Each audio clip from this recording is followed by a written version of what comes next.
Good morning, welcome back to a new blog. আশা করি তোমরা সবাই খুব ভালো আছো, সুস্থ আছো। ভালো সুস্থ থাকাটা খুব খুব খুব জরুরি। দিনকে দিন এত জামা কাপড়ের পরিমাণ বেড়ে যাচ্ছে। শীতকালে রোজই কিছু না কিছু বেরোলে মানে এটা প্রচুর জায়গা লাগে। আমি শুভমেরটা একটা চেয়ারের মধ্যে পুরো করে দিলাম, জানি একটা চেয়ারটা পাশে আরো দুটো চেয়ার ফাঁকা রাখলাম, ওই দুটোর মধ্যেও ভর্তি হয়ে যাবে, করে দিলাম এগুলো আমি। কারণ এগুলো রাস্তার জামা কাপড়, আর রোজের সোয়েটার, রোজের সোয়েট শার্ট, রোজের জ্যাকেট তো আর রোজ শীতকালে অন্তত কাচা যায় না। তো ওটা রাখলাম, ওখানেই পড়বে, ওখানেই রাখবে, ওখান থেকে যা করার করবে সেটা। আমি ঘরটা একটু ঠিক করে নিই, তারপরে বাদ বাকি। Good afternoon, welcome to Shubhri's family. চলে এলাম টাটকা ব্লগ নিয়ে। আশা করি সবাই ভালো আছে এবং সুস্থ আছো। কালকে সারাদিন তো বেশ ভালোই গেল, বিকেলটা রিমার সাথে কাটালাম, ভালোই গেল। এখন ঢুকছি টাটা সেন্টারে। লাস্ট টাটা সেন্টারে ঢুকেছিলাম দিদুন মারা যাওয়ার আগে, শেষ চেষ্টাটাও করেছিলাম। তা আজকে আর অন্য কারোর জন্য ঢুকছি না, আজকে একটা কাজের জন্য ঢুকছি, তাই হঠাৎ মনে পড়লো, তাই তোমার সাথে শেয়ার করবো। আজকে সকালবেলা অনেকগুলো কাজ ছিল, সেগুলো করতে করতে আর সেভাবে ভিডিও করা হয়নি। আর দুপুরবেলা একটা খুব খারাপ খবর পেলাম।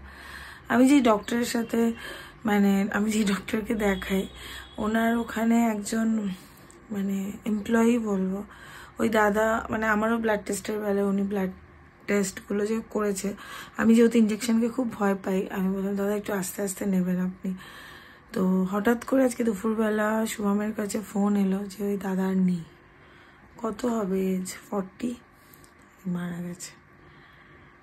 তো তারপরে না, মানে এবার আমি যেদিন গেছিলাম সেদিন ওনার ওয়াইফ আর ওনার ছেলেও এসেছিল স্যারের ওখানে, স্যারের সাথে দেখা করতে। বাচ্চাটা খুবই ছোট, হার্ডলি খুব বেশি হলে কত হবে, 7-8 বছর, 8 বছরের বেশি হবে না। তো মানে হয়তো ডক্টরের ওখানে গিয়ে ওনার ওখানে একজন প্যাথোলজিস্ট, উনি মানে ওই সূত্রেই আমার সাথে ওনার আলাপ। বাট একটা পরিচিত মানুষ, খুব বেশি হয়তো পরিচিতও না, বাট সেই জায়গা থেকেও কেমন যেন একটা লাগে। মানে মানুষের এখন আর কোনো ভরসা নেই, কবে কার কি হয় কোনো ভরসা নেই, তাই না। 2023টা শুরুটাও আমাদের ভালো হয়নি, শেষের খবরগুলো ভালো হচ্ছে না। যত তাড়াতাড়ি বছরটা শেষ হয় তত তাড়াতাড়ি ভালো। প্রতিটা বছরই শুরু আর শেষটা এরকম হয়, আর তখন আমরা সবাই হয়তো এরকম ধরনের কথাই বলি।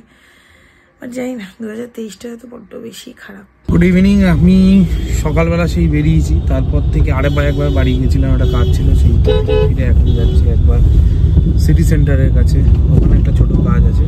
তারপরে পরপর আজকে রাত 10টা অবধি টানা কাজ আছে, তারপরে একবার রুবিতে যাবো। যা কিছুই হোক, সব পরিস্থিতি ঠিক হয়ে যায়, সবকিছুর পরেও সবকিছু চলতে থাকে, আমাদেরও চলবে, তারও চলবে। শুধু ওই কিছু ঘন্টার দুঃখ, কিছু মিনিটের দুঃখ, কিছু মুহূর্তের দুঃখ লাগে, ব্যাস।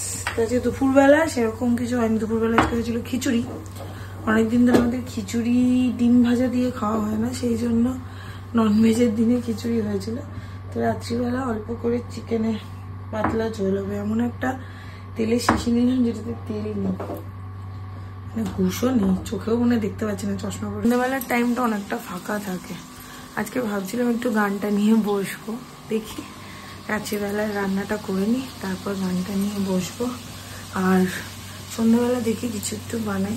যতটা টাইম এরকমভাবে বিজি থাকি না, ততটা টাইম যেন মনে হয় এইসব, এই মাঝে মাঝেই যে খবর আসে না, এই চলে যাচ্ছে, ও চলে যাচ্ছে, কিছুতেই যেন এই জিনিসটা না ওভারকাম করতে পারি না, কিছুতেই যেন ওটা মেনে নিতে পারি না। আমার পার্সোনালি খুব কষ্ট হয়। মানে আমি যেন তাদের বাড়ির লোকগুলোর কথা ভাবি যে আজকে আমরা খাচ্ছি দাচ্ছি সব কিছু করছি, আর সেটা করব, তাদের বাড়িটার কি অবস্থা। কারণ আমার বাবাও, আমার হয়তো খুব একটা ছোটবেলা, বাট আমার ভাই যখন ক্লাস 10-এ পড়ে তখন মারা গেছে।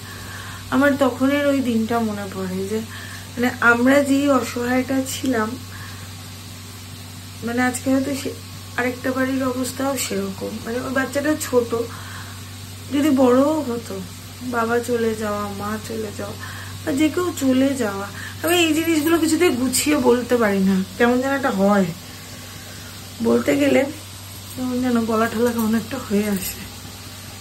ক্রোমাতে এলাম, 15টা সেদিনকে কিনেছিলাম, কিন্তু সেটা কনফিগার করা হয়নি। কিছু কনফিগার করতে হবে, অনেকগুলো সিস্টেমস আমার কাছে আপডেট নয়, সেগুলো জানতে হবে আজকে এখানে যে আছে অঙ্ক নোট থেকে জেনে নিয়ে তারপরে বাকি 15টা ইউজ করবো। করার আগে আমি ফোনটাকে অন করে কোনোভাবে পাসওয়ার্ড দিয়ে ফেলেছিলাম। এবার পাসওয়ার্ডটা আমি আর মনে করতে পারছি না, তো এখন আবার কেস খেয়ে গেছি, কনফিগার করতে গেছি। ওটাকে নিয়ে অঙ্কন কিছু একটা করছে, জানি না কতটা কী হবে, না হলে কী হবে এখন যাই না। মানে আইফোন 15টা কিনতে গিয়ে এত বাধা, তারপরে আবার এই প্রবলেম। সব গরম হয়ে গেল, শুভম আসছে, শুভমের জন্য একটু ময়দা মেখে এগরোল বানিয়ে দেবো। আমরা একটু এগরোলই খেলাম সন্ধ্যাবেলা। যদি বাড়িতে না বানাই, সেই বাইরে থেকে কিছু আনতে হবে, সেই বাইরের খাওয়া হবে। এর থেকে বেটার বাড়িতেই খাই, কারণ বাড়িতে যে কোনো জিনিস কম কমই দেবো, সসের কোনো ব্যাপার নেই। মানে যেহেতু আমি কিষানের সসটা পছন্দ করি না, সসের কোনো ব্যাপার নেই, এনে হয়নি তো ঠিক আছে। এনার্জি যেন আর পাচ্ছি না, এরকম এক একটা খবর শুনলে পর হয় না মানুষ একদম থমকে যায়। আপাতত রাত্রিবেলার খাবার দাবার সব গরম হয়ে গেছে। এখানে একটা চিকেন বানিয়েছি, জাস্ট পাতলা টেলে ঝোল চিকেনের যেটা হয়। মা ওই ঝোলটা আমার হাতে খেতে খুব ভালোবাসে, তো ওইটা হলে আমিই বানাই। এই এখন ফাইনালি আজকে আমাদের দুপুরে খিচুড়ি হয়েছিল। আমরা জেনারেলি বললাম না যে ভেজের দিনে আমরা খিচুড়িটা সেইভাবে খাই, আর ননভেজের দিনে খাই না, যে ডিমের অমলেট দিয়ে খিচুড়ি খাবো বলে। তো বলে আমরা খিচুড়ি খেয়েছিলাম। শীতকালে খিচুড়ি খেতে ভালোই লাগে। সব কিছু গরম টরম করে যাবো। আজকে আমি রাগ করে বলেছিলাম আমি বেরোলে তো তুই দাঁড়াস না, আরো মন খারাপ হয়েছে বলে আজকে এসে দাঁড়িয়েছে আমার জন্য। বাবাই।